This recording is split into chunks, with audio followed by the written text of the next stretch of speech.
Assalamualaikum warahmatullahi wabarakatuh. Salam sejahtera buat kita semuanya, sahabat-sahabat semuanya. Saya panggil sahabat-sahabat semuanya ya. Ini kalau saya lihat fotonya itu masih muda-muda semuanya ini ya. Luar biasa, ini milenial ini, SR milenial.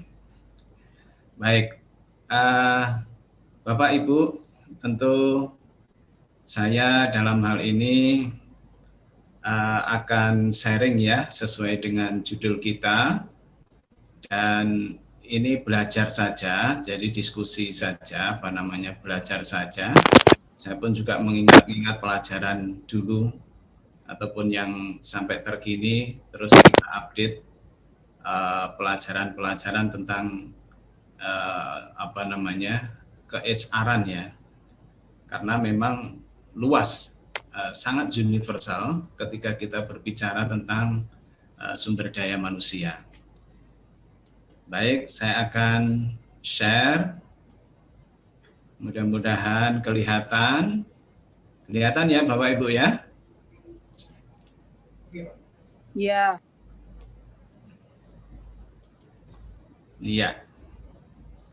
Nah, judul pada hari ini adalah How to be a professional HR in challenging era. Jadi kalau kita berbicara tentang HR ini, boleh dikatakan tidak ada matinya. Di organisasi kecil sampai besar itu HR sangat dibutuhkan Bapak Ibu. Karena berhubungan dengan sumber daya manusia. Dan kalau bicara tentang HR ini, tentu sangat luas sekali. HR tidak hanya berbicara sekup tentang berkutan tentang absen lah atau tentang hal-hal yang kaitannya dengan payroll lah, tidak. Tapi ternyata HR ini sangat luas, bahkan bisa menjadi bisnis partner bagi organisasi. Nah, sebelum ke sana, Bapak Ibu, izinkan saya memperkenalkan diri, walaupun tadi sudah diperkenalkan sama Cak Dut. Nama saya Baru Rohim, asli Blitar, Jawa Timur. Alhamdulillah istri dari Bandung. Tadi ada yang dari Bandung, Cak Dut ya? Iya. Ya, alhamdulillah istri 1, ya, anak 2, dan saya saat ini diberi amanah oleh pimpinan pusat itu di Direktur Area GNIK Kepri. Dan saya yakin teman-teman yang ada di sini tahu GNIK, Gerakan Nasional Indonesia Kompeten. Ya, saya diberi amanah untuk yang di Kepri ini.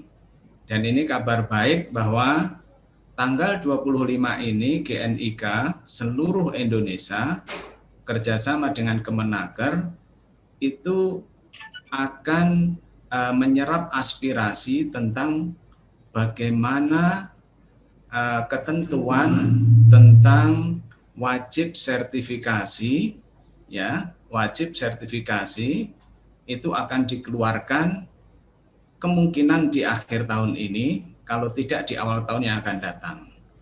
Nah, saat ini di bulan November ini seluruh Indonesia serentak, dan juga di Kepri sini di tanggal 25 ini kami GNIK Kepri dan juga dengan kementerian, yaitu menerima aspirasi bagaimana ketentuan wajib sertifikasi di bidang human resource ini bisa terimplementasikan dengan baik, ya, bisa diaplikasikan dengan efektif. Karena selama ini hanya surat edaran saja. Dan saya juga diberi amanah di Ketua Umum IPSM. IPSM ini adalah asosiasi Bapak Ibu di bidang praktisi sumber daya manusia. Di Kepri ini ada sekitar 238 anggota saat ini, artinya perusahaan di dalamnya. Dan kemudian saya juga diberi amanah Ketua Calon LSP, Lembaga Sertifikasi Profesi MSDM Asia, yang sampai sekarang masih proses di BNSP. Dan juga Ketua Yayasan Arwaniyah Pondok Pesantren Yanbu'ul Quran, yang dari Kudus, mungkin barangkali Jawa Tengah, di sana besar sekali Pondok Yanbu'ul Quran, ada ribuan muridnya, dan mereka adalah calon-calon hafiz-hafizah. Dan di sini juga begitu, kami mengelola pondok sekarang ini alhamdulillah sudah punya lahan 1 hektar dan sekarang tahap pembangunan. Tidak panjang lebar Bapak Ibu, itu perkenalan singkat saya dan kita akan masuk di materi ini. Bapak Ibu, model kompetensi profesi MSDM Indonesia yang ada di tampilan ini adalah merupakan sebuah intisari dari Menaker Trans 307 yang sekarang ini sudah ada revisi nomor 149 di 2020 ini sudah ada revisi. Nah, saya sedikit akan menjelaskan tentang model kompetensi profesi MSDM di Indonesia ini, ya. Dan ini menjadi standarisasi di seluruh Indonesia sehingga ketika kita berbicara MSDM, teman-teman kita di Papua, di Solo, di Aceh, di Batam, di Bandung, Bekasi, dan semuanya itu standarisasinya ini. Jadi ketika kita ingin menjadi profesional di bidang HR, ketika kita kemudian secara utuh mempunyai dan memiliki dan mengimplementasikan ini, maka insya Allah kita sudah menjadi profesional. Nah, Bapak Ibu sekalian, di dalam metrik ini atau gambar ini ada beberapa yang ingin saya sharing kepada Bapak Ibu. Inti daripada model kompetensi profesi MSDM itu adalah MSDM itu sendiri. Intinya di situ. Nah, kemudian dibalut dengan prasyarat generik. Prasyarat generik, pelaksana dan penanggung jawab, ya, MSDM. Terus kemudian juga dibalut lagi dengan profisiensi bahasa Indonesia. Terus kemudian fungsi utama manajemen sumber daya manusia. Ada 9 skema yang kalau 9 skema, kalau saat ini masih 104 unit kompetensi, dan nanti di bulan Maret insya Allah sudah diperbarui dan sudah diimplementasikan itu hanya 64 saja unit kompetensi. Jadi kalau mau uji kompetensi saat ini masih mengacu kepada 104 unit kompetensi di 9 skema yang ada ini. Bapak Ibu, saya akan sedikit sharing lagi tentang mengupas sedikit tentang gambar ini ya. Nah, di dalam MSDM kita standarisasi atau kompetensi profesi MSDM Indonesia ini dibalut pertama nomor 1 ini, kemudian nomor 2 adalah profisiensi bahasa Indonesia, kemudian nomor 3 adalah fungsi utama daripada manajemen MSDM. Nah, Bapak Ibu, banyak sekali saat ini sudah mengacu kepada langsung fungsi utama. Sehingga di dalam implementasinya kadang-kadang mohon maaf sudah kompeten kok tapi kelakuannya tidak kompeten gitu ya. Karena kenapa? Hal ini kita melupakan bahwasanya flyer ini lingkaran ini tidak tersentuh atau tidak diimplementasikan, bahkan ini merupakan sesuatu yang sangat penting sekali. Sangat penting sekali. Ini prasyarat generik pelaksana dan penanggung jawab MSDM. Kalau prasyarat, kalau kita seorang muslim, wudu itu adalah syarat utama. Kalau syarat utamanya itu batal, ya sholatnya ya batal gitu. Jadi ketika kemudian kita kompetensi di bidang MSDM, tapi kok syaratnya tidak dilakukan, ya wis batal demi hukum saja nih kan gitu kan. Nah, oleh karena itu kita patut bersyukur ini senior saya, Ketua Umum Pak Dr. Yunus Triyonggo ini Ketua Umum kami di GNIK Pusat, yang beliau bersama teman-temannya bersama teman-temannya menginisiasi kerjasama kolaborasi dengan kementerian, kemudian timbulnya SK Menaker Trans 307 ini yang sekarang ini ganti, akan dilakukan insya Allah di bulan Maret insya Allah, tapi sekarang ini sudah ganti, ini di 149/2020. Tapi tidak banyak penggantiannya. Penggantiannya adalah kalau dulu itu unit kompetensinya itu 104, kalau sekarang itu 61. Lebih sedikit tapi lebih inti begitu. Kalau dulu lebih menyebar banyak tapi tidak inti. Nah, Bapak Ibu, kita masuk nih di prasyarat. Ini yang harus teman-teman sebagai HR harus lakukan dan harus diimplementasikan. Ini penting sekali. Ini adalah di develop sama senior saya. Beliau adalah Insinyur Sabta Putra Yati. Beliau adalah bersama Pak Yunus, ya, bersama Pak Yunus Trionggo, Ketua GNIK Pusat, yang kolaborasi dengan kementerian untuk menerbitkan daripada SK Menaker itu tadi. Nah, Bapak Ibu, prasyaratnya adalah ada berapa nih? 1, 2, 3, 4, 8 ya. Pertama adalah integritas. Saya yakin bahwa di seluruh organisasi apapun, bahkan tidak di organisasi saja, kita sebagai individu, integritas ini adalah sangat penting. Karena integritas ini adalah membangun kepercayaan diri, yang kemudian ketika kepercayaan diri dipercaya oleh orang lain karena integritasnya, ini akan mampu kemudian mereka dikasih amanah, yaitu kepemimpinan. Baik, ini saya dapatkan definisi itu dari KBBI. Di sini ada kewibawaan dan kejujuran.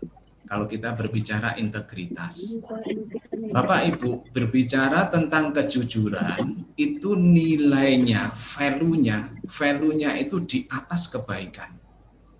Orang yang baik belum tentu jujur, tapi kalau orang jujur, insya Allah itu mesti baik. Walaupun orang jujur itu kadang-kadang itu, kalau zaman sekarang itu, kalau orang jujur itu kadang-kadang malah malah hancur gitu ya. Tapi paling tidak dia mempunyai integritas yang baik. Karena di dalam jiwa seseorang itu ada nilai kejujuran. Dia mengimplementasikan kejujurannya. Ya, satu contoh lah, kemudian kalau misalkan kita sebagai suami istri, biasanya suami itu kalau jujur itu malah diomelin sama istrinya. Jadi kalau misalkan ada bohong-bohong malah tidak diomelin. Tapi jangan dicontoh hal yang seperti itu. Yang mending jujur saja, tapi diomelin kan dapat ibadah, diomelin istri dapat ibadah, bisa mengurangi dosa kita. Tinggal nyanyi, tinggal tidur saja udah, nanti kan diam sendiri. Jadi jujur ini adalah sangat penting. Nah, kemudian ketika kita secara individu kejujuran kita pegang, maka kemudian prasyaratnya untuk menjadi HR profesional itu adalah mereka mampu menjadi pemimpin. Nah, di dalam kita berbicara tentang pemimpin ini tentunya bahwasanya semua orang itu adalah pemimpin. Pemimpin buat dirinya sendiri. Kalau dia sebagai seseorang atau individu menjadi pemimpin diri sudah cukup, artinya mampu, maka kemudian naik ke atas menjadi pemimpin grup.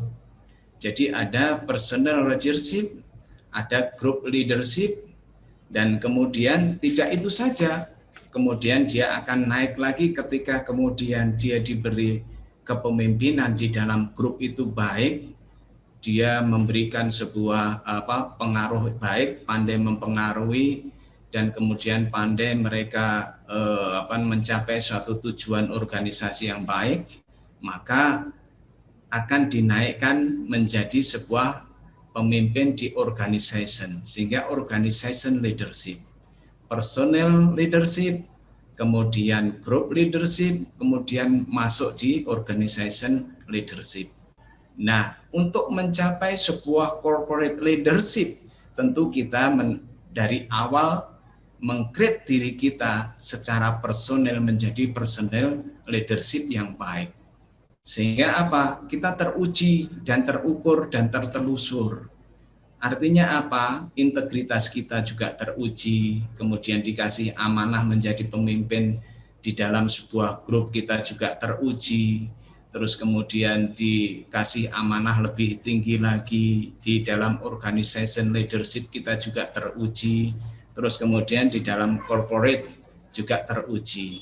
Nah, ini jenis daripada kepemimpinan yang naik, artinya ada hierarkinya, ya, ada hierarkinya.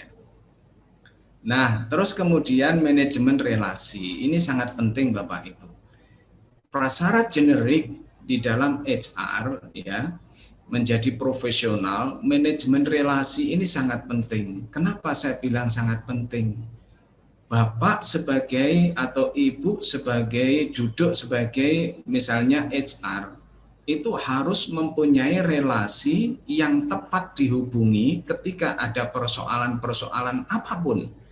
Karena HR dalam hal ini, ya, HR dalam hal ini harus mampu menjawab persoalan-persoalan sosial di dalam internal organisasi. Kemudian juga harus mampu memberikan penjelasan-penjelasan tentang keamanan, kemudian juga kenyamanan kepada manajemen. HR menjadi sumber informasi. HR menjadi sumber informasi yang terpercaya. Kalau misalkan HR tidak mempunyai manajemen relasi terhadap orang-orang yang bisa dihubungin tepat, ya. Artinya ketika ada masalah A, kemudian saya harus menghubungi ini, masalah B saya harus menghubungi, dan kemudian begitu cepatnya kita mendapatkan informasi dan kita berikan kepada manajemen untuk bagian daripada pengambilan keputusan strategis manajemen. Nah, kalau kemudian kita tidak mempunyai itu, nah kita akan ditinggal oleh manajemen atau organisasi, dan bahkan bisa saja kemudian kita mohon maaf, bisa kalau misalkan jangan sampai manajemen ngambil informasinya dari orang lain yang seharusnya ke kita sebagai HR, ternyata ngambilnya dari orang lain dan dipercaya lagi misalnya.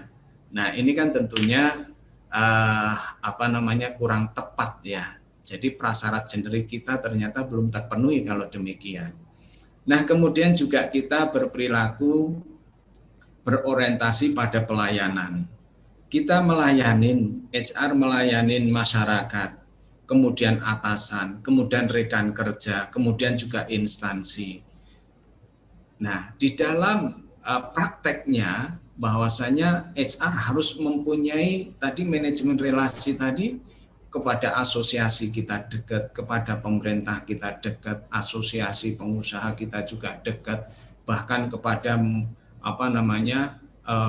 pemerintah misalnya kita juga dekat, kepada masyarakat kita juga dekat, dan kepada siapapun kita juga dekat, sehingga kita mudah sekali untuk mendapatkan informasi yang intinya adalah ketika misalnya rekan kerja atasan membutuhkan sesuatu, itu akan mudah kita melayaninya, akan cepat kita melayaninya. Jangan sampai kemudian kita mohon maaf lola gitu bahasanya, ya, bahasanya lola. Kalau tidak diminta kemudian kita tidak melayani. Kalau bisa sebelum diminta kita sudah siapkan data-data yang dimana data-data itu bermanfaat buat atasan kita. Ini penting sekali, ya. Terus kemudian kita juga sebagai konsultasi, ini penting Bapak Ibu, ya, bahwasanya diminta ataupun tidak, ya, HR itu adalah tempat daripada konsultasi. Itu mau tidak mau kita menghadapi seperti itu.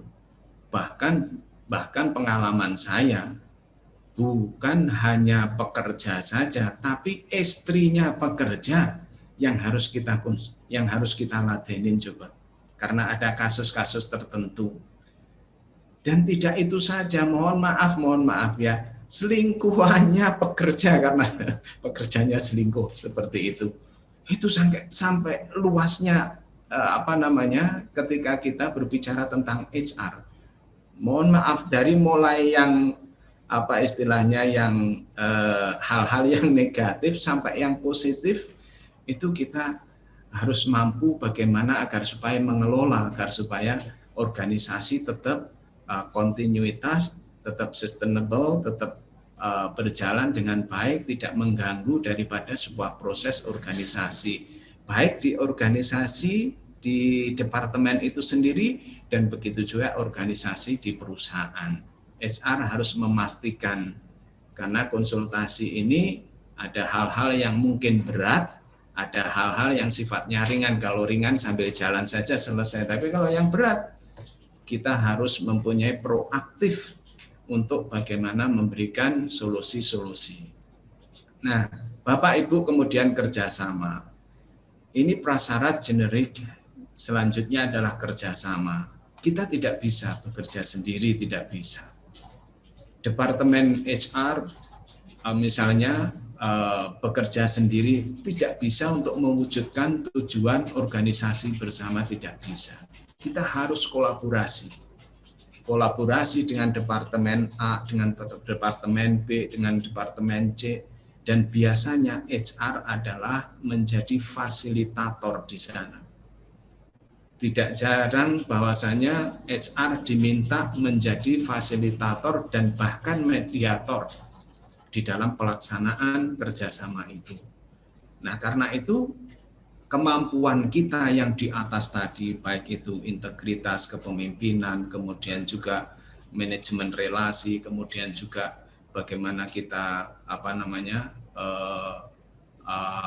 konsultasi, itu kita mempunyai kemampuan di sana, maka kerjasama kita itu akan memudahkan buat kita untuk kerjasama, karena kita mempunyai beberapa beberapa trik-trik untuk bagaimana mencapai sebuah tujuan organisasi dengan melakukan kerjasama ini agar supaya terwujud. Nah, kemudian komunikasi ini kalau tidak hati-hati Bapak Ibu, bisa menjadi sebuah indikator ataupun potensi timbulnya masalah hubungan industrial. Kita sebagai HR atau sebagai orang yang diamanahi di bidang MSDM misalnya, harus hati-hati berkomunikasi. Harus hati-hati. Nah, kaitannya contoh misalkan kayak berbicara tentang integritas tadi, kita kembali ke integritas. Kalau kita tidak hati-hati berkomunikasi, menjaga integritas itu kan susah ya. Contoh misalkan rekam jejak atau rekam medis calon karyawan, kemudian salah ucap kita, atau kita mengeluarkan misalnya, atau rekam jejak karyawan kita yang mohon maaf ketika diekspos membuat malu misalnya, itu merupakan rahasia daripada personel orang itu, atau mungkin kebijakan-kebijakan yang seharusnya belum final dan masih hanya sebatas wacana, kemudian kita ekspos.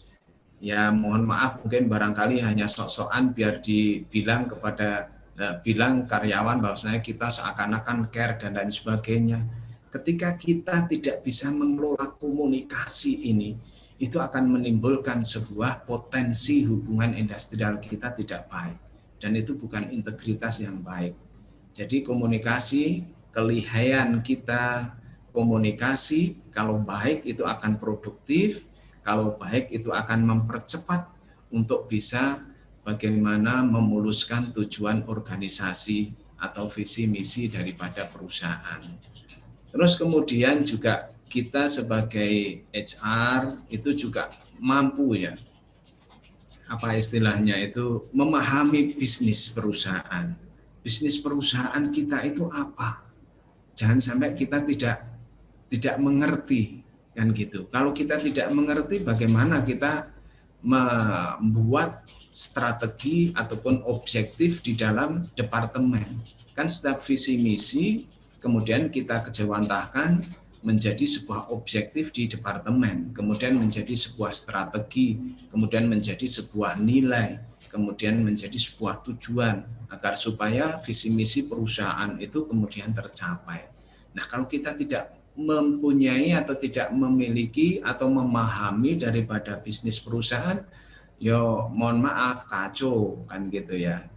Nah, karena itu bagaimana agar supaya kita memiliki pemahaman bisnis di perusahaan itu, HR ya harus mampu nanti menjadi sebuah unit partner daripada organisasi atau manajemen kan gitu. Kalau kita istilahnya bagus, kemudian kita mempunyai data-data yang cukup, kita istilahnya mempunyai sesuatu yang bisa disuguhkan kepada manajemen, maka manajemen akan menjadikan kita menjadi partnernya. Itu. Nah, Bapak Ibu, kita teruskan. Kemudian ini layar yang berikutnya itu adalah profisiensi ya bahasa Indonesia. Ini penting Bapak Ibu, kita mengelola SDM di Indonesia yang kita kelola mayoritas adalah orang Indonesia.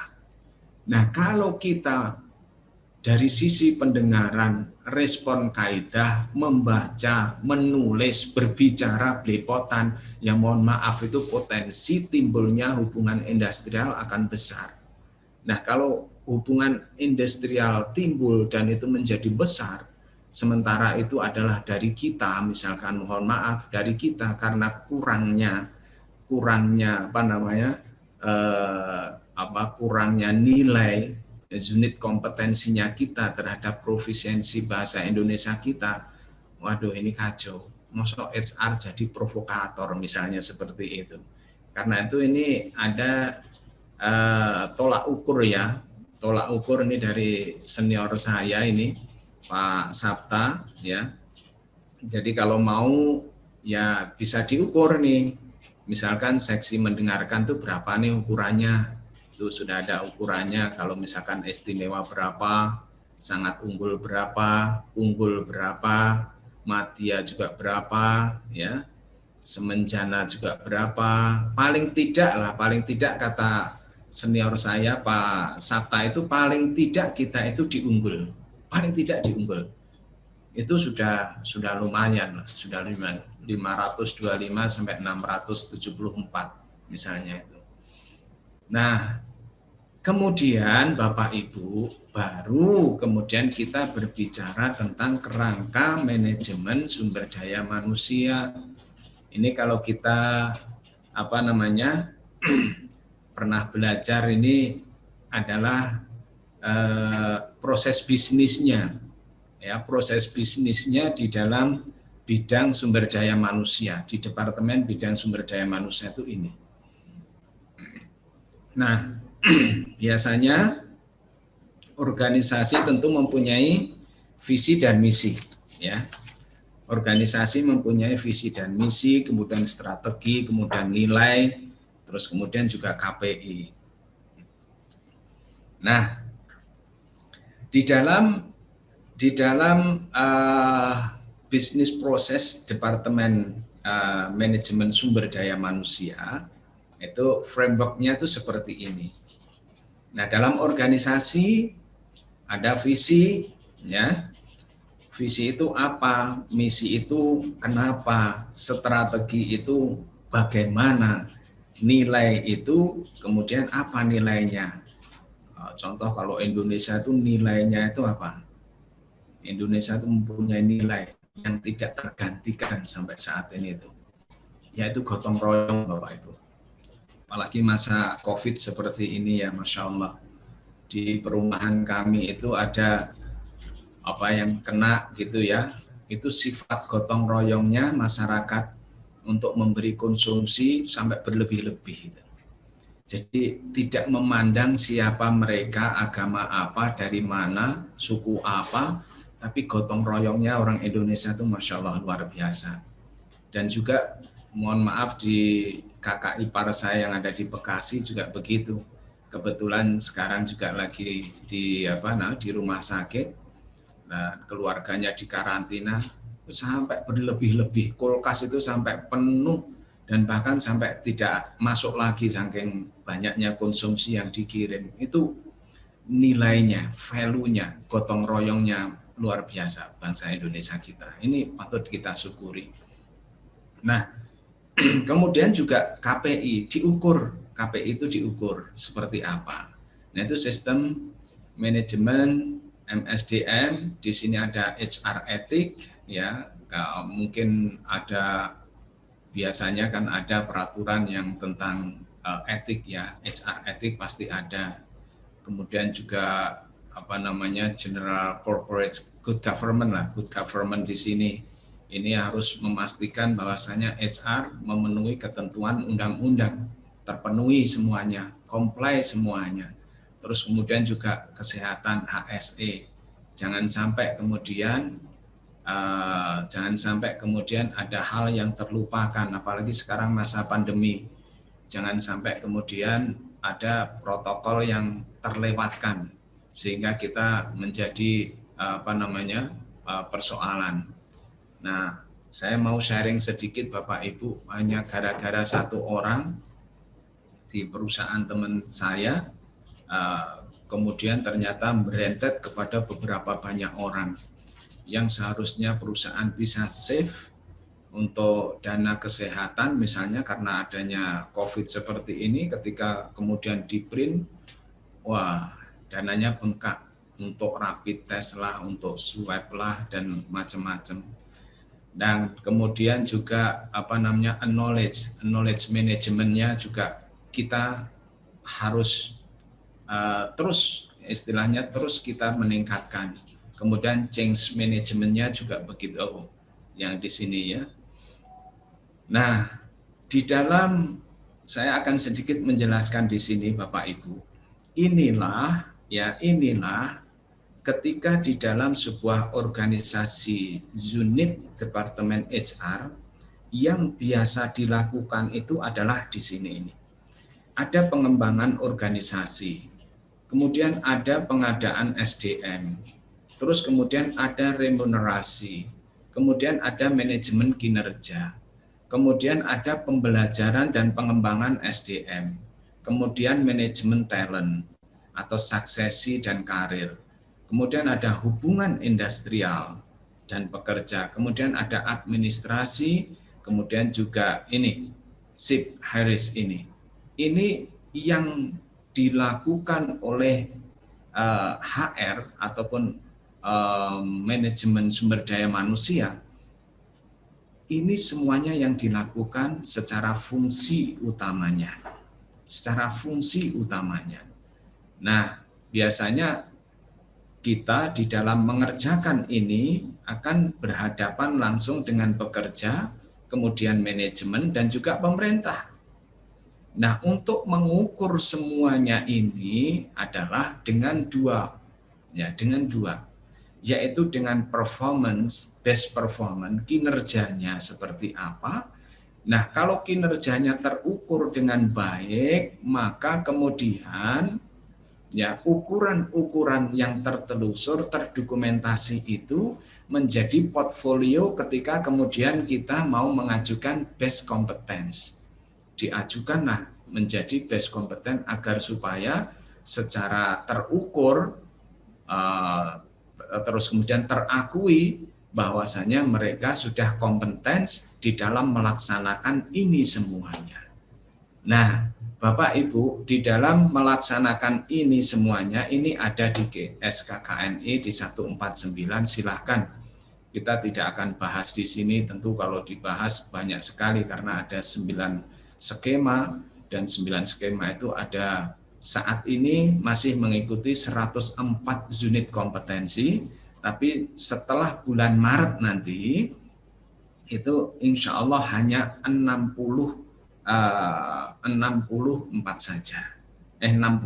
saja itu di bulan Maret itu. Lebih spesifik begitu ya, lebih spesifik. Nah, Sehingga di dalam kita mengerjakan itu semuanya terukur. Artinya terukur, tertelusur, terdokumentasi gitu bahwasanya kita memang mengerjakan itu. Atau kalau tidak mengerjakan, kita yang mengeluarkan kebijakan itu. Atau kalau misalkan kita tidak yang mengeluarkan pimpinan, paling tidak kita, paraf kita ada di lembaran kertas yang kita berikan kepada atasan. Dan itu akan menjadi portfolio ketika kita mengajukan sertifikasi di LSP yang bersertifikasi by BNSP. Jadi Bapak Ibu, untuk menjadi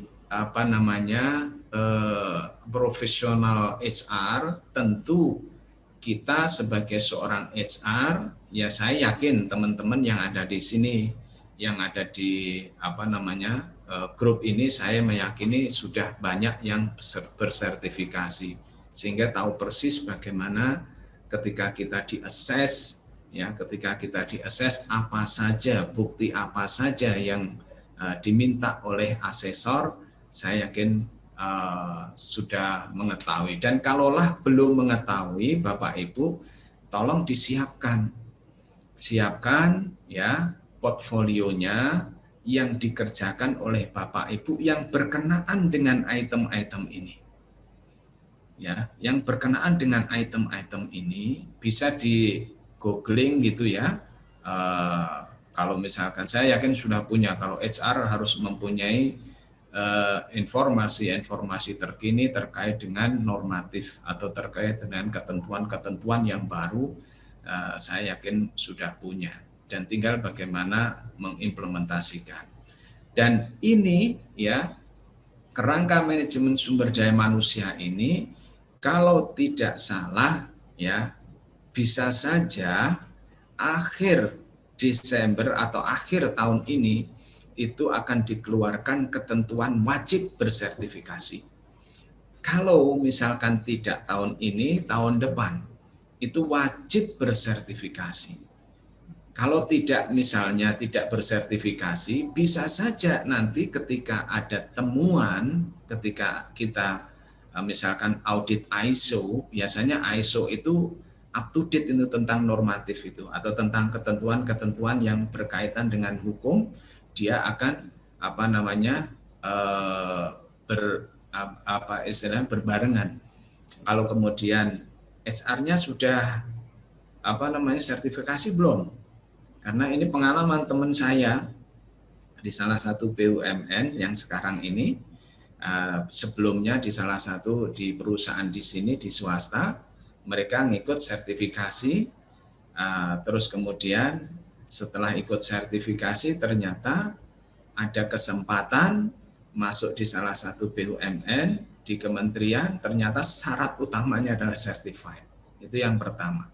Yang kedua, teman saya ternyata ketika mereka belum certified, diancang-ancang oleh auditor ISO bahwasanya next ini oke, temuan pertama masih bisa dimaafkan, kedua tidak bisa dimaafkan lagi.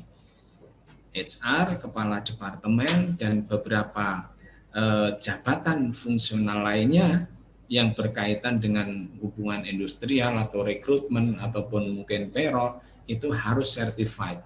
Kalau tidak dijadikan temuan. Nah, untungnya teman saya kemudian tahun berikutnya ikut ketika kami mengadakan sertifikasi. Nah, Bapak Ibu, sebenarnya yang ingin saya sampaikan, sehebat apapun kita, ketika kehebatan kita di dalam mengelola sebuah organisasi yang kemudian kita sudah mempunyai portfolio yang banyak, tapi kalau belum tersertifikasi secara nasional, belum diakui secara nasional, ya orang juga belum mengakui bahwa kita adalah profesional. Karena untuk menuju ke sana itu memang ada tahapan-tahapannya. Karena itu persiapkan bagi yang belum ya. Dan bagi yang sudah, ya alhamdulillah, nanti tinggal RCC kalau sudah expire ya. Dan ikutin terus pengembangan SDM ini, ikutin terus. karena tidak ada matinya. Mengelola manusia itu tidak ada matinya. Mengelola manusia itu mulai tidak ada, artinya belum lahir sampai kemudian meninggal, itu mengelola manusia. Jadi begitu luasnya gitu ya. Nah, ini yang kami sharing saja untuk motivasi kita bersama. Ini yang pernah kami lakukan, dan ini kami juga dinyatakan lulus certified MSDM ya. Dan kami mengajak waktu itu LSP MSDMI, sampai sekarang kami masih berkolaborasi, dan beliau ini adalah salah satu teman Pak Yunus dan Pak Sabta juga yang mereka bersama-sama berkolaborasi dengan Kemenaker tentang menyusun SKKNI yang nomor 307 itu ya. Yang kemudian direvisi nomor 149 2020 ini. Ini beliau Pak Toto ya, sampai sekarang kami bekerja sama ya. Terus kemudian prosesnya, karena ini kebutuhan industri, KKNI SKNI adalah merupakan sebuah normatifnya, dan lembaga ini adalah lembaga yang mengeluarkan sertifikasi, dan untuk menuju sertifikasi itu biasanya diadakan dulu lembaga diklat profesi. Kalau di sini P2SDM itu mengadakan dulu nih, coaching dulu. Ini loh, kalau Anda mau sertifikasi dengan jabatan, misalnya jabatan ini nih, pengembangan organisasi, dikasih nih kisi-kisinya, portfolionya biasanya ini. Kalau belum dilakukan, lakukan dulu. Nah, sehingga terpenuhi. Dilakukan dulu. Remunerasi misalnya, unit kompetensinya apa saja. Oh ini. Nah, maka kemudian di coaching, Anda sudah belum melakukan ini? Oh sebagian sudah, sebagian belum. Yang belum, penuhin dulu. Kalau sudah unit kompetensi masing-masing ini semuanya sudah terpenuhi dan siap untuk diuji, baru kemudian maju kepada lembaga sertifikasi. Nah ini biasanya P2SDM mengadakan ini sudah berapa kali kami, karena ada MOU dengan P2SDM.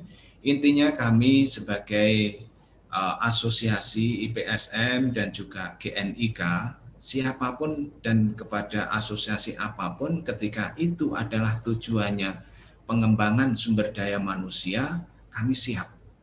Karena kita prihatin Bapak Ibu tentang SDM kita. Mohon maaf ketika kita berbicara integritas saja, yang terkenal, mohon maaf, bahwasanya yang terkenal itu bukan nilai-nilai inovasi, kreativitas, kemudian optimis, kemudian motivasi dan lain sebagainya. Tapi yang paling banyak itu, mohon maaf, tuntutan inilah, nuntut inilah, kemudian produktivitasnya turunlah dan lain sebagainya. Nah, kami bersama teman-teman di asosiasi bagaimana secara kontinuitas, ya walaupun dengan keterbatasan kami, keterbatasan saya lah khususnya, tapi saya punya semangat bagaimana mendorong teman-teman kita, SDM kita agar supaya menjadi unggul. Ya walaupun mungkin barangkali saat ini belum, tapi saya kampanye bersama teman-teman agar supaya unggul. Ini menjadi penting dan menjadi sebuah menjadi sebuah doktrin pada diri saya dan juga teman-teman atau tim kami, agar supaya apa? Agar supaya kita di mata pengusaha ataupun di mata para investor, ataupun kita mau jadi investor, itu mendapatkan sebuah kepercayaan yang baik. Nah, Bapak Ibu, alur uji kompetensi ini yang selama ini kami lakukan, kami kerjasama dengan LSP MSDM ya. Ini bagi yang belum, saya kira bisa di googling ya di webnya LSP MSDM ini ya. Silahkan saja. Nah ini ketuanya tadi nih. Ini ketuanya beliau ini, dan sekarang beliau ini juga jadi ketua LSP seluruh Indonesia yang jumlahnya 10 ya. Baik Bapak Ibu, saya teruskan. Jadi Beliau adalah salah satu ketua 10 LSP di seluruh Indonesia. Dan untuk diketahui bahwa kemarin kami rapat dengan Pak Muhtar dari Kemenaker yang nanti insya Allah di tanggal 25 ini kami di sini akan mengadakan FGD, yang dimana FGD ini adalah masukan terhadap pemerintah untuk menerbitkan, ya, untuk terbitnya surat ataupun ketentuan wajib sertifikasi.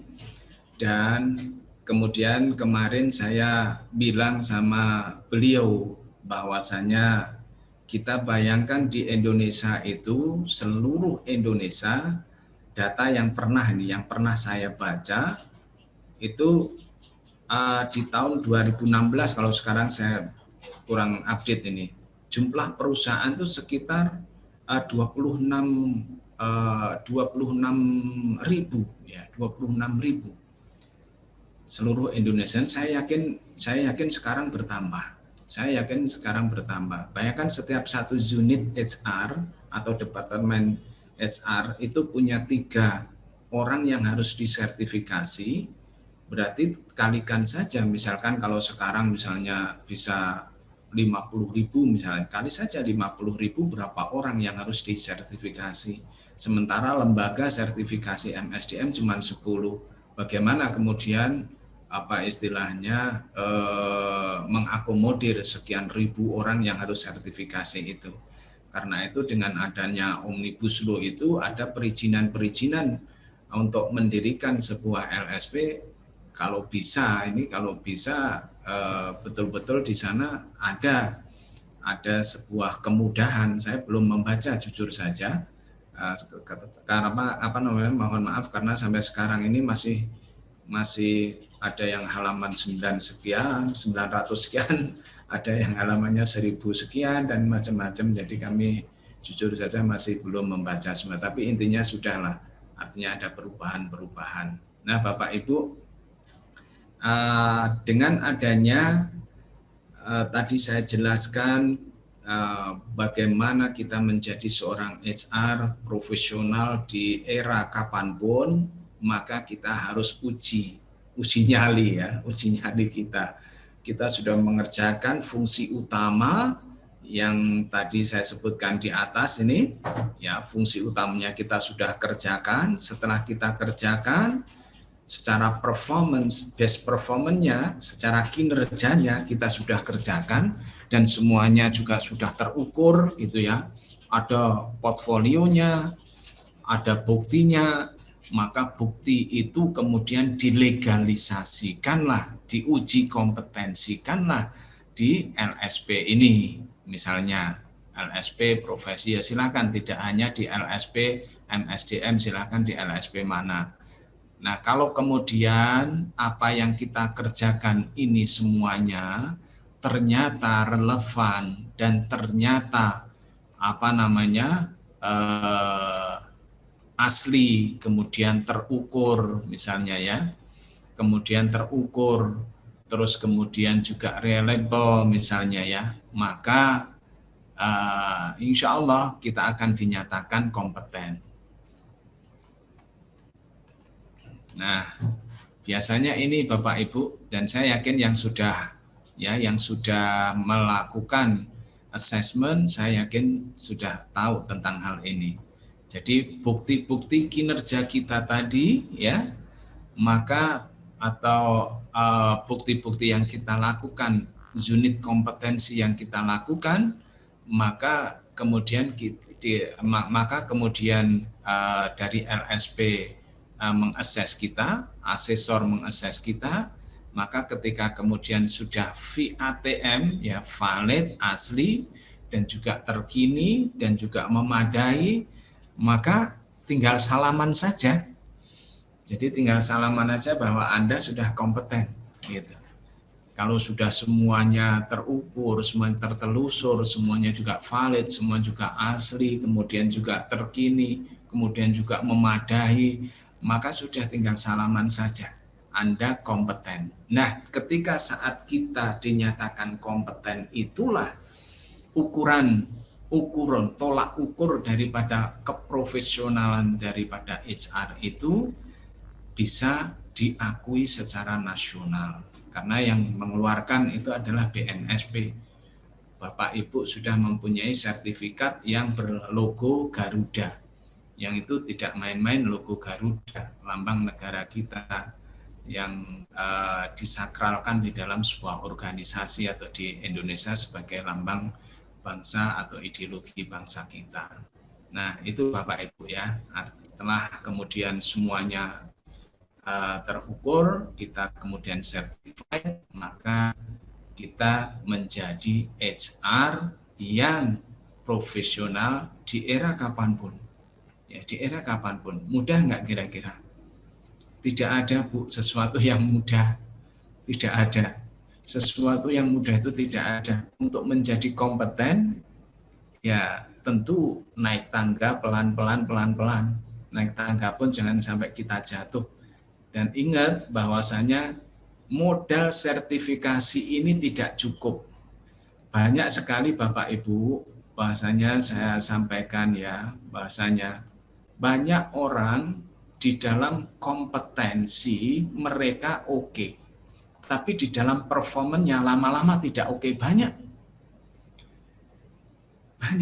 Jadi naik turunnya. Nah, karena itu seorang HR agar profesional jaga betul yang 8 prasyarat generik yang di atas itu. Ketika kita menjaga yang di atas tadi, integritas kita jaga, manajemen relasi kita jaga, kerjasama kita jaga, orientasi kepada pelayanan kita jaga, terus kemudian kepemimpinan kita jaga, maka insya Allah sustainable, kontinuitas kita akan tetap dipercaya oleh orang dan dipercaya oleh kelompok dan dipercaya oleh departemen.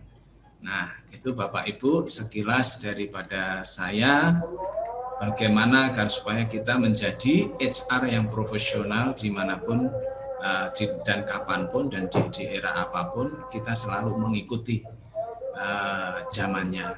Insya Allah itu kita sudah dinyatakan profesional. Baik, untuk sementara itu Bapak Ibu, dan mohon maaf menyita waktu banyak sekali ya. Dan kalau ada pertanyaan, kalau bisa saya jawab, kalau tidak saya tulis, nanti saya WA. Yang saya juga belajar Bapak Ibu, jadi masih belajar terus. Saya yakin Bapak Ibu malah lebih unggul daripada saya. Mudah-mudahan bermanfaat. Terima kasih untuk sementara. Saya kembalikan kepada Cak Dut. Assalamualaikum warahmatullahi wabarakatuh. Waalaikumsalam warahmatullahi wabarakatuh. Wah, terima kasih Bapak Rohim atas pemaparan materi yang telah diberikan barusan ya. Oke, Bapak Ibu, sebelum kita masuk ke pertanyaan, kita boleh kasih aplaus dulu buat Bapak Baru Rohim. Waduh, kasih reaction dulu dong, reaction tepuk tangan. Iya. Langsung aja. Iya. Oke. Di sini sudah ada Bapak Muhammad Lukman Hadi yang resen. Silakan Bapak Muhammad Lukman di anak Pak. Boleh langsung bertanya Pak, silakan. Bapak Muhammad Lukman Hadi. Silakan Pak.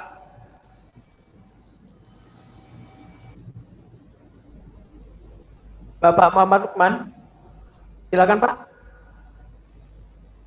Oh, suaranya belum masuk Pak. Suaranya belum masuk.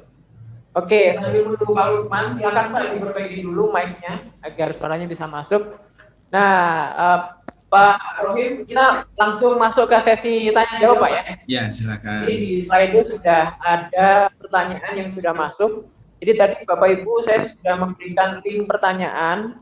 Bagi Bapak Ibu yang mau bertanya melewat slide itu, silahkan linknya saya kirim di kolom chat, silahkan diakses. Caranya silahkan diklik linknya, terus diisi pertanyaannya, dan jangan lupa diisi namanya ya, biar nanti namanya nggak anonimus. Nah, kalau nggak diisi namanya nanti anonimus. Halo. Iya Pak Lukman, silakan Pak. Bismillahirrahmanirrahim. Assalamualaikum warahmatullahi wabarakatuh. Waalaikumsalam.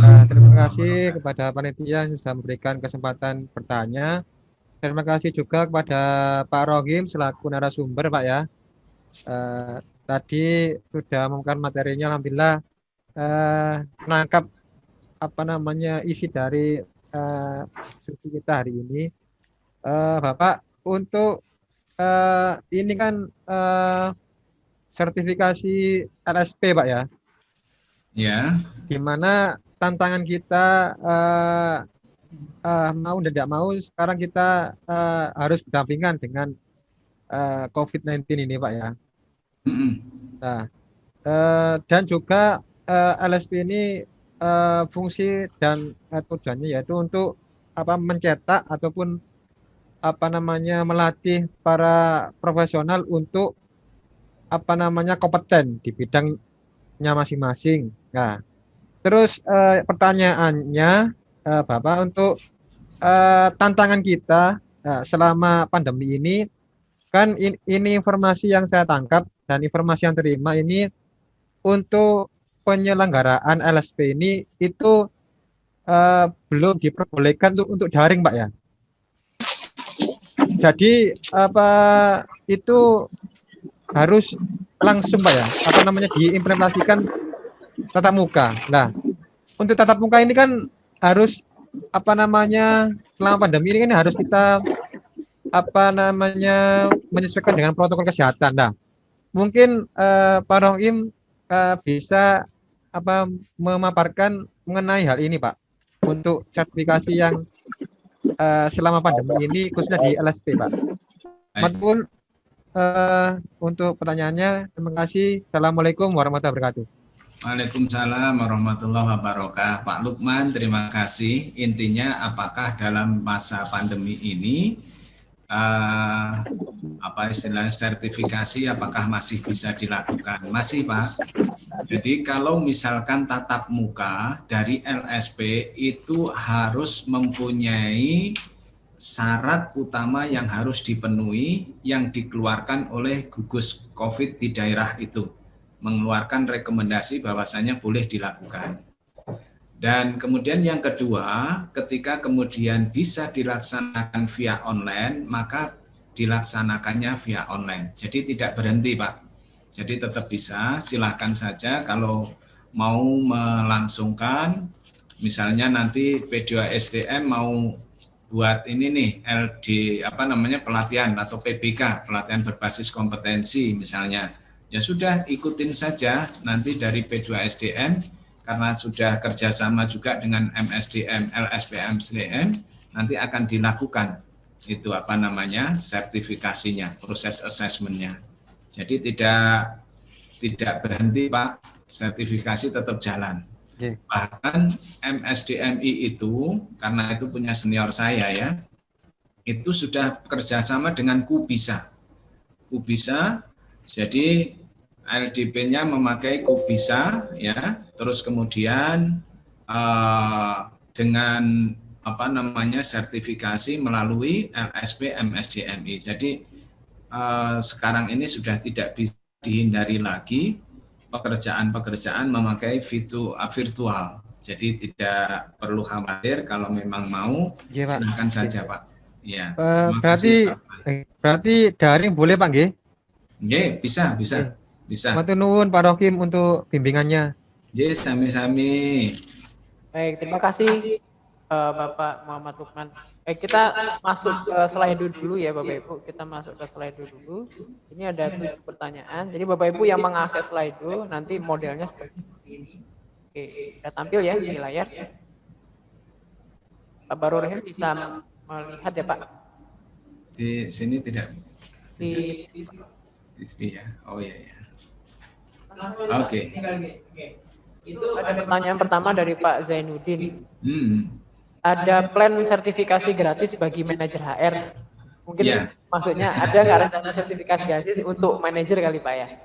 Ya. Jadi begini Bapak Ibu, bahwa GNIK mempunyai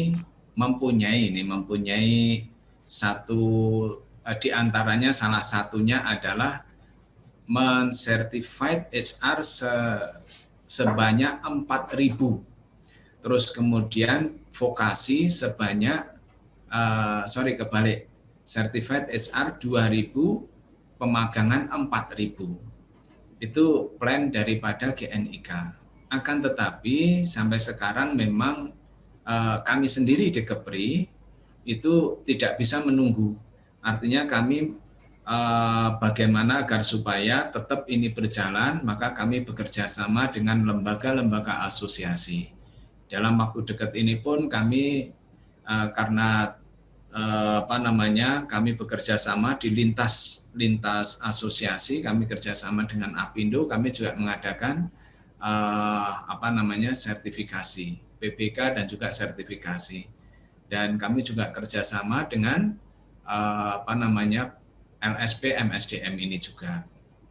Kalau untuk plan sertifikasi gratis, plannya sih ada, cuman persoalannya implementasinya tergantung nanti kerjasama pimpinan pusat dengan Kemenaker. Mudah-mudahan sih ada gitu Pak, mudah-mudahan ya.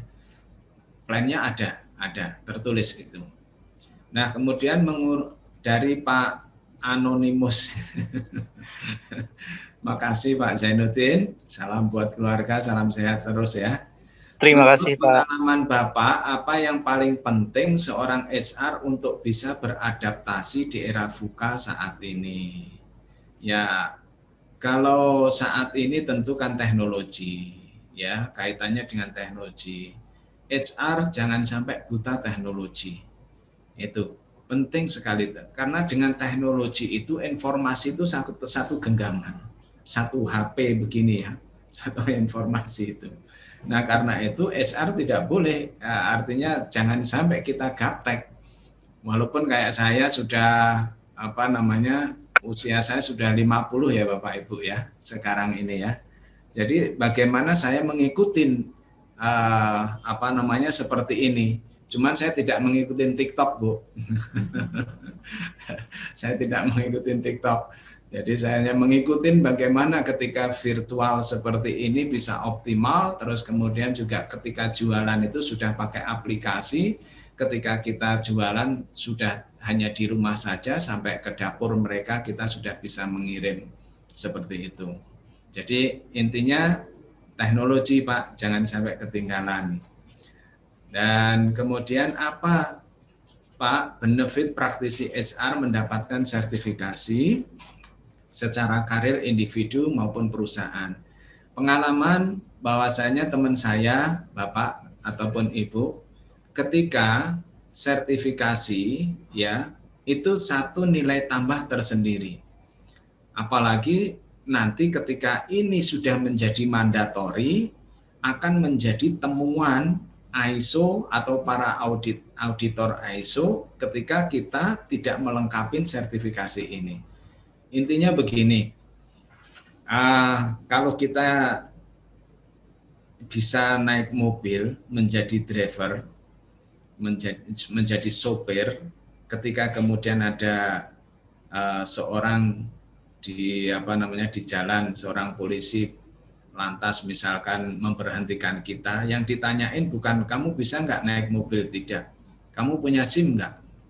Nah begitu juga ketika kita sebagai seorang HR, jangan berbicara tentang dunia HR, bicaranya baik, bagus, tapi ternyata belum tersertifikasi, diakuinya secara nasional itu belum terbukti. Jadi penting, sangat penting untuk karir. Saya meyakini ini akan lebih penting ke depan, apalagi kalau sudah mandatori. Mau tanya, Cak? Oh, ini pasti orang Jawa Timuran ini. Ada lembaga LSP yang gratis di Batam kah? Saat ini ya durung ono, ya. Nah, kalau gratis nanti gimana? Saya mengajarin begini Bapak Ibu, mohon maaf, jangan tersinggung ya. Ilmu itu mahal. Jangan, ini untuk saya sendiri, bukan untuk Bapak Ibu. Saya tidak mau bermental gratis. Saya paling tidak mau. Kalau bisa ada mas kawinnya, itu akan lebih barokah. Itu kata Pak Pak Lukman begitu ya. jadi begitu. Kalau ada mas kawinnya itu barokah gitu. Jadi saya kayak sekolah itu tidak gratis ya, mulai dari saya dulu ya maaf sedikit juga mondok sedikit walaupun tidak ini mondoknya hanya ngalong saja, makanya di sini dikasih kepercayaan untuk mimpin pondok sebagai ketua yayasan. Nah, itu juga nggak mau gratis. Nah, kalau misalkan gratis, mungkin saya juga mohon maaf tidak sampai ngambil S2 juga gitu ya. Nah, untuk saya, mohon maaf ini untuk saya loh ya, saya tidak mau bermental gratis. Kalau bisa kita keluar untuk individu kita dan kita mampu, kenapa tidak begitu ya. Nah, terus kemudian informasi sertifikat bisa dapat di mana, apa saja yang diujikan, dan lain sertifikasi. Ya. Jadi untuk sertifikasi silahkan nanti bisa tanya di sini ada Cak Dut, karena kita sudah menyelenggarakan di sini di P2SDM sini kerjasama dengan kami GNIK dan IPSM dan juga LSPM SDMI. Jadi silahkan saja nanti secara detail nanti Cak Dut akan memberikan informasi caranya seperti apa, mulai dari pelatihan berbasis kompetensi, terus kemudian menuju sertifikasi. Terus kemudian apakah lulusan baru saat ini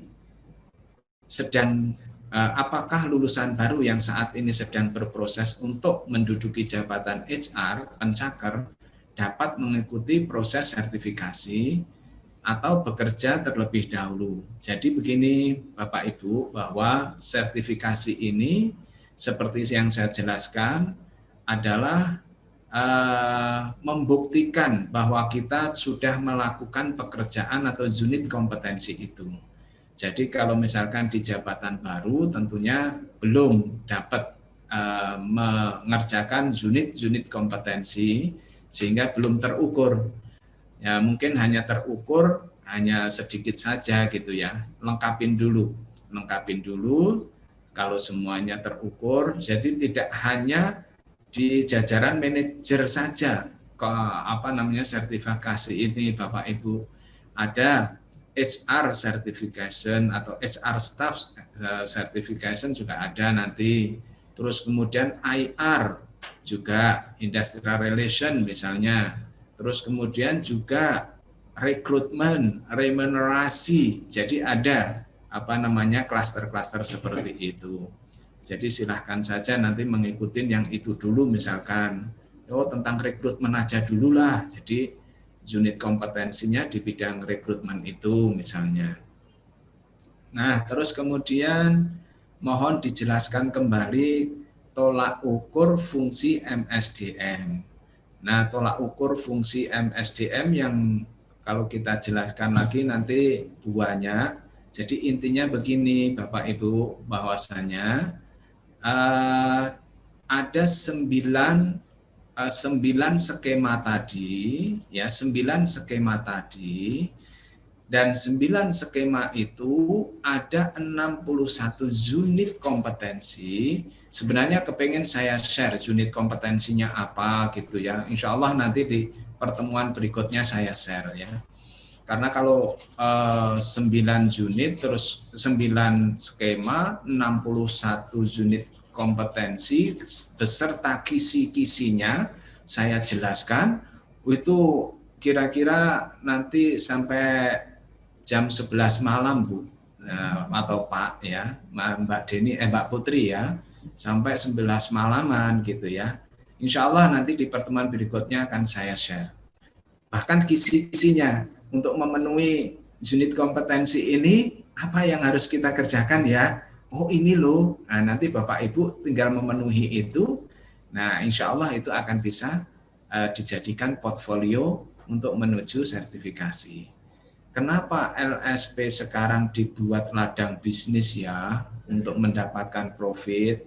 Oh enggak, ini sesuatu yang keliru. LSP contohnya kayak kami LSP itu sudah di-warning, diwanti-wanti kalau bahasa Jawanya. Kalau bahasanya Pak Lukman, diwanti-wanti sama BNSP. Kamu kalau misalkan sertifikasi gak boleh mahal-mahal, gak boleh mahal-mahal, ya. Jadi kita sudah diwanti-wanti karena jangan sampai dijadikan ladang bisnis kan gitu. Ladang bisnis kemudian juga saya juga mengusulkan ke BNSP itu bahwasanya ada lembaga pengawasan di dalam bidang sertifikasi ini agar supaya apa? Satu, tidak dijual belikan. Loh, masa kita mau sertifikasi pakai beli segala misalnya, wah itu nggak halal namanya. Nah itu nggak baik, secara integritas jelek sekali itu. Jadi kalau ada pengawasnya bisa dilaporkan dan bisa dicabut sertifikasinya itu. Jadi di masing-masing LSP ada pengawas ya, di masing-masing LSP ada pengawas, tapi di BNSP ini juga harus ada pengawas kan gitu, dan mudah-mudahan itu bisa optimize.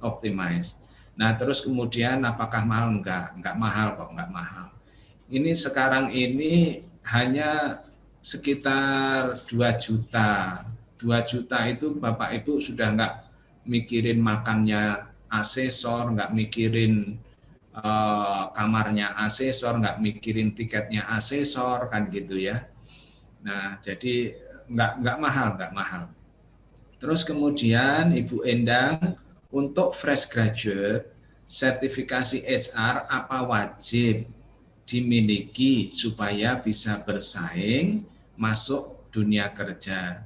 Jadi Bapak Ibu, GNIK dalam hal ini sudah menginisiasi dan mudah-mudahan ini akan terbangun energi dari pusat sampai daerah, bahwasanya ketika fresh graduate maka sertifikasinya adalah di tempat universitas itu, pakai LSP 2, dan kemudian agar supaya universitas itu kemudian bisa kolaborasi dengan industri, sehingga mereka ketika mengeluarkan sertifikasi bisa dipakai di industri. Jadi mudah-mudahan ini segera ini, memang jujur saja di bidang MSDM soal sertifikasi agak terlambat, jujur saja. Makanya senior-senior kami di sana, ya senior-senior kami di Jakarta itu mengupayakan bagaimana agar supaya ketentuan-ketentuan itu digesa, kemudian mandatori yang sifatnya memang harus untuk men-tracing agar supaya MSDM kita meningkat itu agar supaya segera dikeluarkan. Nah, kita patut bangga kepada senior-senior kita yang memperjuangkan di pusat itu. Nah ini sahabat saya ini, sahabat saya Pak Sigit Naharudin, 2 kata saja luar biasa. Terima kasih, ini Pak Sigit juga luar biasa ini, terima kasih mengikuti ya, dan salam buat teman-teman semuanya. Bapak Ibu, kita sudah 1 jam lebih ya Mas Dudi ya. Masih ada. Kalau masih ada, silakan. Ya, dari Bapak Yose Andre Sinuhaji, silakan Pak Yose. Baik, terima kasih Mas Moderator. Pak, izin bertanya, saya maaf matiin kamera karena sambil nyetir ya Pak ya. Oh iya, silakan Mas Yose. Baik, pertama saya mendengar yang namanya sertifikasi ini kan untuk BNSP itu lebih kurang sudah 5 tahun yang lalu Pak. Saya dari perwakilan PT Perkebunan Nusantara Group ya Pak.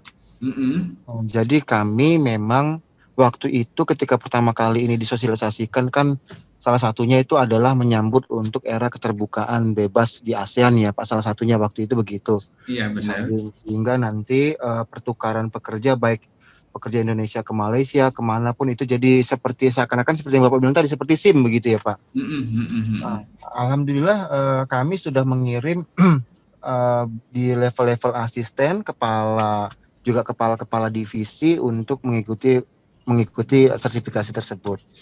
Nah, tetapi dalam perjalanan 5 tahun ini kami juga nggak melihat nih dari pemerintah, gitu ya Pak, terkait dengan eksekusi fungsi dari sertifikasi ini kami nggak melihat. Artinya ini kan jujur mau nggak mau Pak, itu kan biaya Pak semuanya. Ya Iya. biaya yang dikeluarkan, tetapi kami tidak melihat secara regulasi pemerintah itu upaya dukungan terhadap mereka-mereka yang sudah sertifikasi itu kami nggak melihat Pak.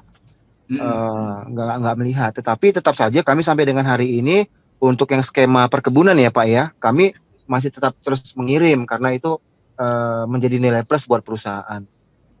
Pertanyaan kedua Pak, kalau boleh tahu Pak, skema terkait dengan SDM ada skema apa aja ya Pak ya? Dan biasanya pelaksanaan sertifikasinya untuk satu skema itu membutuhkan waktu berapa lama Pak?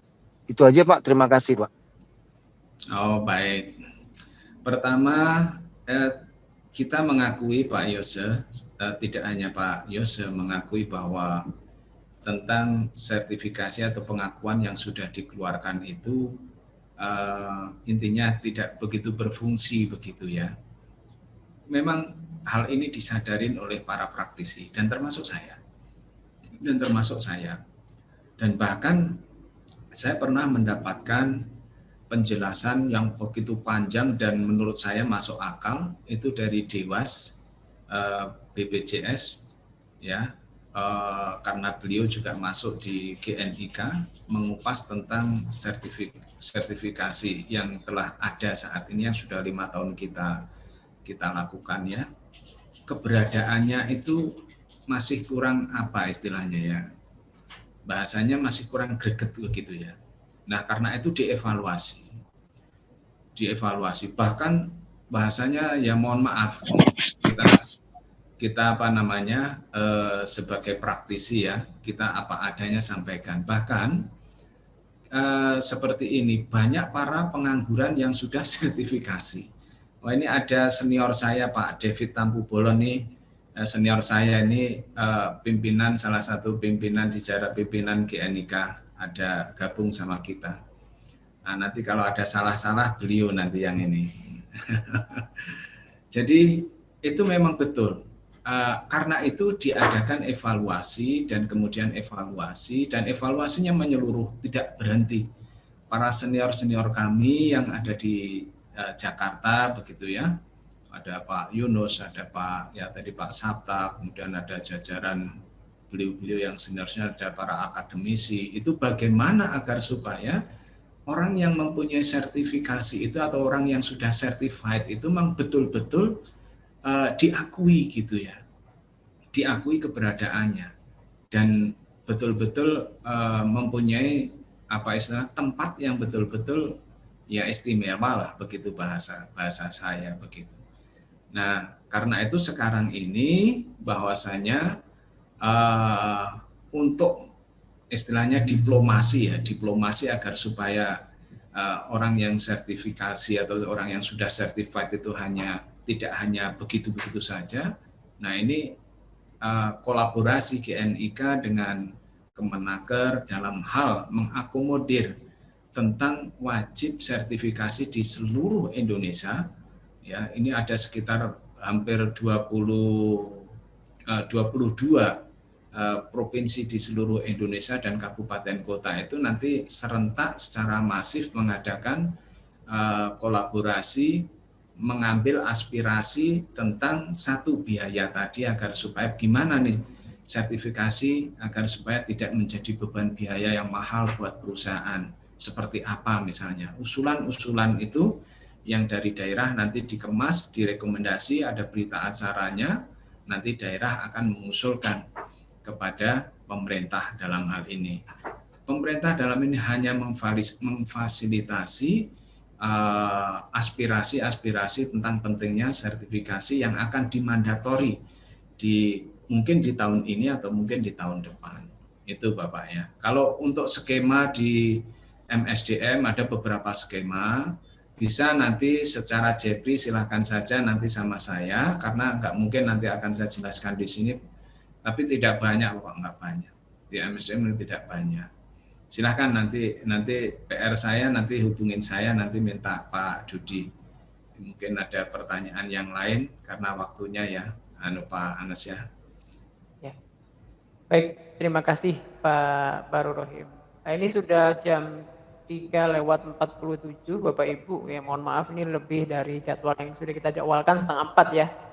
Karena saking antusiasnya ini Bapak Ibu, jadi banyak pertanyaan dan oke. Ada lagi pertanyaan Bapak Ibu atau cukup?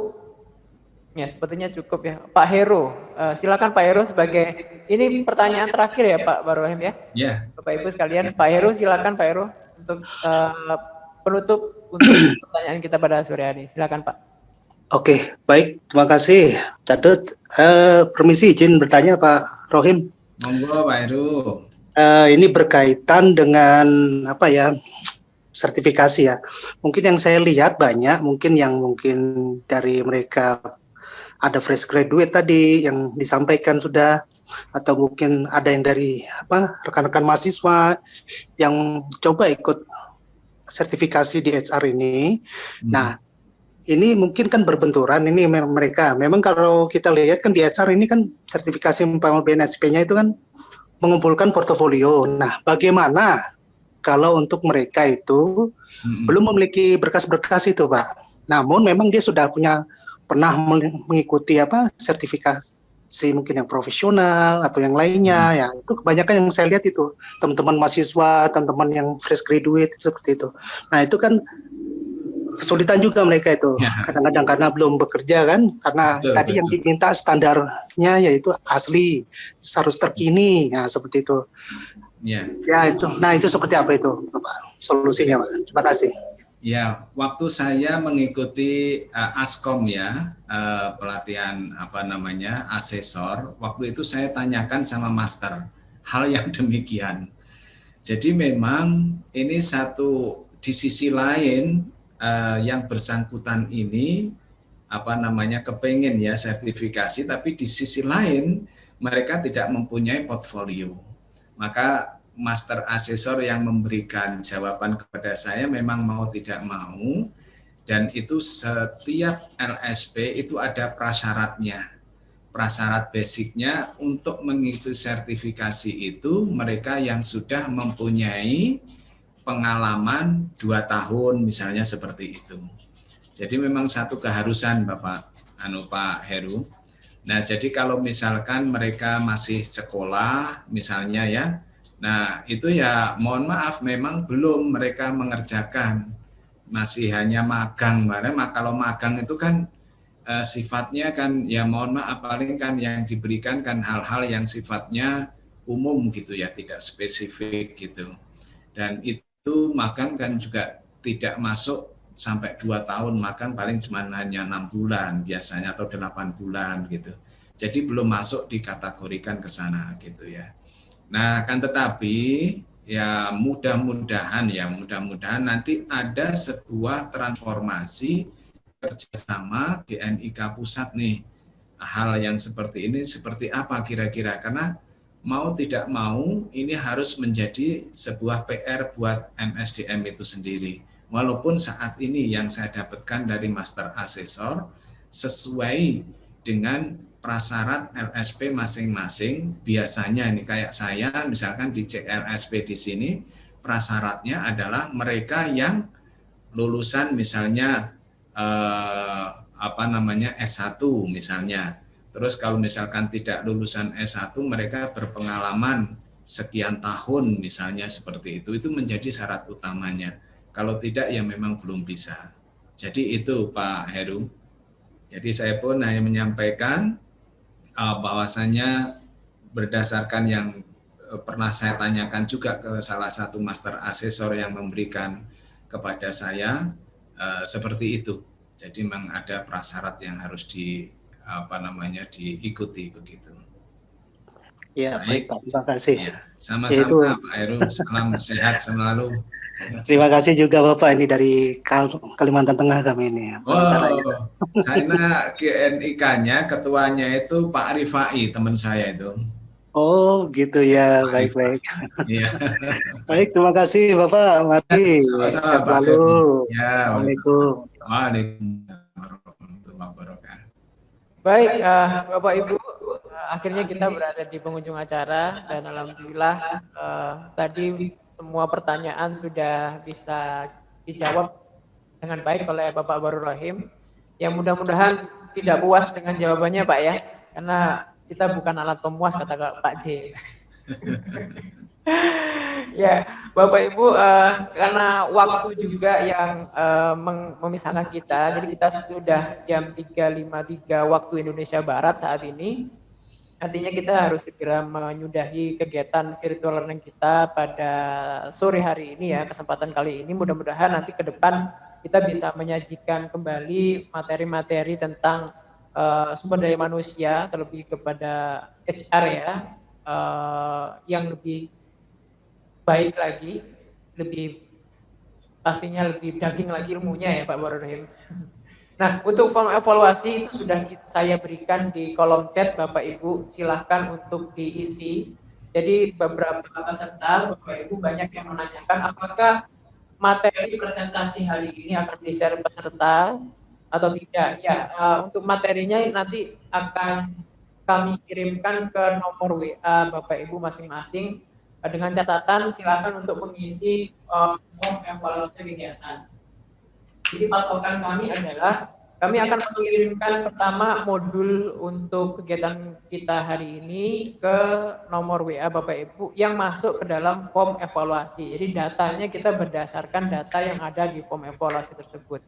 Jadi kalau Bapak Ibu tidak memberikan evaluasi maka kita tidak memberikan modulnya ya. Dimohon bisa dimengerti. Jadi untuk form evaluasinya sudah saya berikan di kolom chat, silakan diisi. Sudah ada 13 orang ini yang mengisi dan Bapak Ibu yang hadir hari ini ada 90 orang. Dan alhamdulillah full kapasitas kita 100 orang tadi sampai 100 mentok baru kali ini ya. Sepertinya Bapak Ibu sangat antusias dengan materi kita pada yang bertemakan dengan sumber daya manusia ya. Baik Bapak Ibu, karena mungkin masih banyak pertanyaan yang belum tersampaikan, saya dan mewakili P2SCM mohon maaf jika belum bisa mengakomodir semua pertanyaan yang masuk. Mudah-mudahan di kesempatan yang lain kita bisa memberikan pelayanan yang lebih baik lagi ya. Dan sambil menunggu ya, sebentar, link evaluasi di-share ulang. Silakan Bapak Ibu, nih link evaluasinya saya kirim lagi ke kolom chat, diakses, diklik salah satu aja. Ini saya kirim 3 kali, cuman diklik satu aja agar Bapak Ibu lebih mudah mengaksesnya. Bagi Bapak Ibu yang hadir pada hari ini yang kesulitan untuk mengakses kolom chat, linknya nggak ketemu atau macam-macam, silakan japri ke WA yang menghubungi Bapak Ibu untuk link Zoom ya. Silakan japri WA admin P2SCM. Nanti saya akan kirimkan linknya di WA Bapak Ibu semuanya. Nah, tidak lengkap rasanya hari ini jika kita mengakhiri kegiatan kita pada hari ini dengan foto bersama ya. Nah, silakan Bapak Ibu, saya persilahkan, ya, kami persilahkan untuk bisa membuka kameranya bagi yang berkenan ya, bagi yang tidak berkenan ya tidak masalah. Yang berkenan membuka, saya doakan banyak rezeki, sehat selalu. Gitu ya. Ya silakan lihat kamera Bapak Ibu, kita senyum profesional hari ini ya. Wah, ini temanya kan profesional nih, berarti senyum profesional hari ini. Ya, silakan ya. Silakan lihat kamera Bapak Ibu sambil mengisi, Bapak Ibu yang sambil mengisi formulirnya silakan ya. Di sini udah kalau dibuka kameranya kelihatan ada Bu Julia Rosavia, Bu Merindu, ada Ibu Yaumil, ada Pak Bil juga dari Sorong ini, selalu setia ya. Mbak Dita, ada Bu Deni, ada Pak Riko Jasa Putra juga memantau. Pak Riko, kira-kira ada yang mau disampaikan di akhir acara ini Pak Riko? Tidak ada, oke baik silakan. Bapak Ibu silakan lihat kameranya. Pak David Tempu Bolon tadi ya, rekannya Pak Barohim. Salam kenal Pak David. Senior saya itu. Lihat kamera Bapak Ibu 3, 2, oke ya. Masih layar pertama, ya ini ada sekitar 50 layar, jadi kita nanti 49 lagi. Ya, layar kedua, oke layar kedua. Baik. Layar ketiga, oh masih banyak.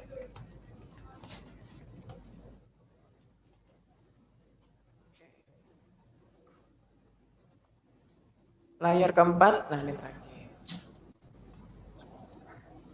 Di-share fotonya nanti Pak ya. Bagaimana Pak? Di-share fotonya. Oh, Bapak mau di-share fotonya boleh, nanti saya share ke semua peserta ya Pak ya, untuk kenang-kenangan. Benar. Terima kasih Pak. Iya, siap, sama-sama Pak. Sekali lagi saya ingatkan Bapak Ibu, silakan untuk mengisi form evaluasi untuk mendapatkan materi pada hari ini, modul soft copy pada hari ini. Yang kedua adalah link sertifikat yang sudah akan kami siapkan kepada Bapak Ibu yang bersedia untuk mengisi formulir evaluasi kegiatan, dan sekaligus untuk link YouTube rekaman kegiatan virtual kita pada siang hari ini ya. Sekali lagi saya mengucapkan mohon maaf jika dalam melayani Bapak Ibu hari ini ada beberapa yang kurang berkenan, dan mudah-mudahan pemaparan dari Pak Baru Rohim selaku pembicara kita pada hari ini bermanfaat untuk kita semuanya. Dan di evaluasi itu kita sudah memberikan pilihan kepada Bapak Ibu kira-kira untuk di next virtual learning kira-kira Bapak Ibu mau tema apa ya. Tadi sudah kita memberikan beberapa pilihan, dan kalau Bapak Ibu ada jawaban yang lain boleh silakan diberikan jawabannya. Untuk itu kita sekali lagi berikan tepuk tangan yang meriah kepada Bapak Baru Rohim sebagai pembicara kita pada hari ini yang luar biasa sekali. Partisipasi peserta juga luar biasa sampai akhir, sampai 100 orang. Kita kasih reaction tepuk tangan dong buat Bapak Baru Rohim. Ya, Bapak Ibu, sekian dari kami P2SDM memberikan virtual kita. Mudah-mudahan kita bisa berjumpa lagi di sesi selanjutnya, dan Bapak Ibu yang sudah terdaftar di P2SM, insya Allah akan selalu kita berikan update informasi jika kami mengadakan kegiatan yang seperti ini. Akhir kata, Assalamualaikum warahmatullahi wabarakatuh. Selamat sore, salam sejahtera untuk kita semuanya. Mudah-mudahan kita selalu dalam keadaan sehat dan bahagia. Terima kasih.